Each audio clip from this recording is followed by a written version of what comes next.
நமது கலைஞர் தொலைக்காட்சியில். ரஞ்சிதமே ஆடி தங்க மழை ஜூலை 17 முதல் ஆகஸ்ட் 17 வரை தினம் ஒரு நபருக்கு 1 பவுன் தங்கம்.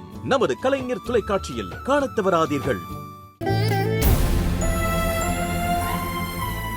பொன்னி, இந்த வீட்டில் யார்கிட்டையாவது அவளோட இயலாமையோ இல்லை அவள் எடுத்த முடிவையோ அவள் ஷேர் பண்ணியிருந்திருக்கலாம்.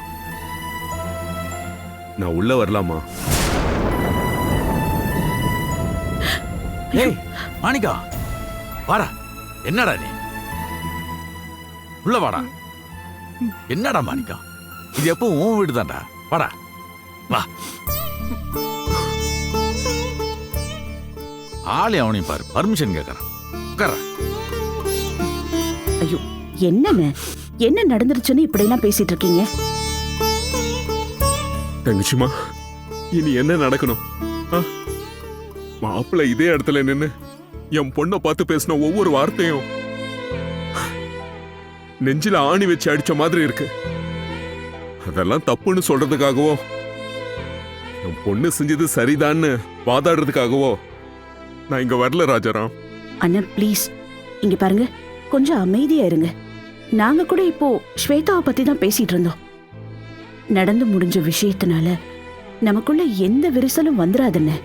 மாணிக்கா, நீ இந்த அளவு நொந்து போய் பேசுறன்னும் போது இது எவ்வளவு தூரம் உன்னை பாதிச்சிருக்குன்னு என்னால புரிஞ்சுக்க முடியுதுப்பா. விடு மாணிக்கா. ராஜாராம்,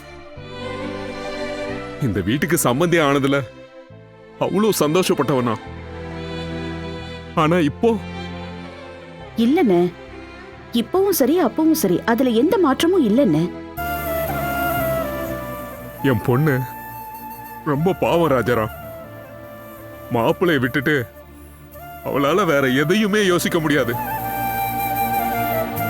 நீங்க 2 பேரும் மனசு வச்சு மாப்பிள்ளை கிட்ட பேசி என் பொண்ணோட வாழ்க்கையில மறுபடியும் ஒரு தெளிவை மட்டும் ஏற்படுத்தி கொடுத்தீங்கன்னா. ராஜாராம், ஏய் ஏய் ஏய், என்ன மாணிக்குது? சின்ன குழந்தையாட்ட அழுதுகிட்டு. மாணிக்கா, தைரியமாவும் தெம்பாவும் இரு. சந்துரு கிட்ட இதை பத்தி பக்குவமா பேசுவோம். ஆமாண்ணே, எல்லாம் நல்லபடியா நடக்கும். ஏய் மாணிக்கா, இந்த மாதிரி ஒரு விஷயம் நடந்ததை வெளியே தெரியாம பாத்துக்கலாம். போதுமா? நீங்க கவலையே படாதீங்க. இங்க பாருங்க, எத்தனை ஜென்மம் ஆனாலும் ஸ்வேதா தான் இந்த வீட்டு மருமக.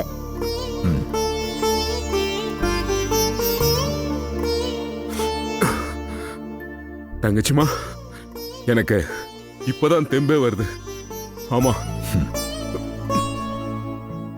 இந்த ஒரு வார்த்தை போதும். ரொம்ப நன்றி. நன்றி எல்லாம் சொல்லிட்டு வரேன் தங்கச்சிமா.